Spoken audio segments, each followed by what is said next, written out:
প্রয়োজনীয় সংস্কারের পর নির্বাচন কিংবা গণতন্ত্রের পথে অন্তর্বর্তী সরকারকে 18 মাসের সমর্থন।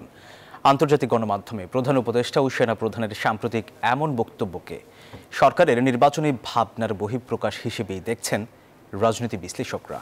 যদিও নির্বাচনের রোড ম্যাপ নিয়ে পুরনো অবস্থানেই বেশিরভাগ রাজনৈতিক দল, যে কোনো সিদ্ধান্তের ক্ষেত্রে আলোচনার কথাও বলছেন তারা। সজল দাসের প্রতিবেদন।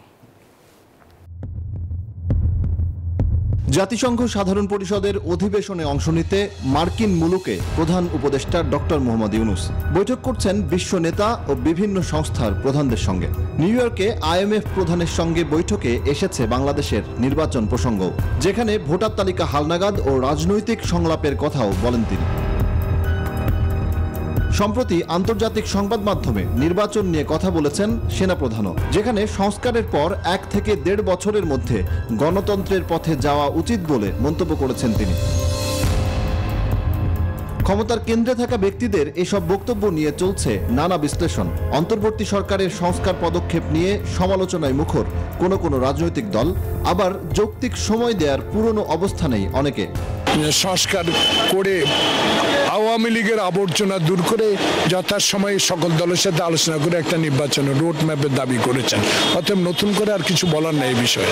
সরকারকে আমরা সমর্থন দিয়েছি, এই সরকার একটি সুষ্ঠু নির্বাচনের ব্যবস্থা করবে, এটাই আমরা আশা করি। অন্তর্বর্তী সরকার রাজনৈতিক দলগুলোর সাথে আলাপ আলোচনা করে, গুরুত্বপূর্ণ স্টেক হোল্ডারদের সঙ্গে আলাপ আলোচনা করে নির্বাচনের সুনির্দিষ্ট যে শিডিউল, সেটা মনে হয় আমার ধারণাতে নির্ধারণ করা যাবে। প্রধান উপদেষ্টা ও সেনাপ্রধানের এসব বক্তব্য ভবিষ্যৎ রাজনীতি ও সংস্কার কার্যক্রম নিয়ে গুরুত্বপূর্ণ বার্তা দিচ্ছে বলেই মনে করেন এই বিশ্লেষক, যা নির্বাচনের অপেক্ষায় থাকা রাজনৈতিক দলগুলোকে কিছুটা স্বস্তি দেবে বলেও মনে করেন তিনি।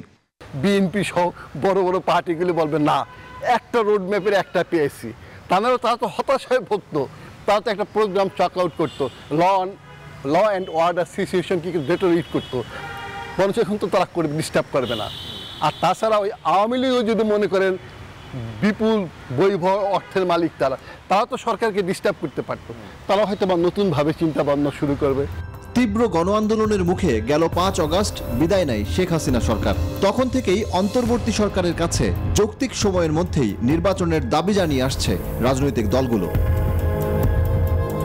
সজল দাস, নিউজ 24, ঢাকা।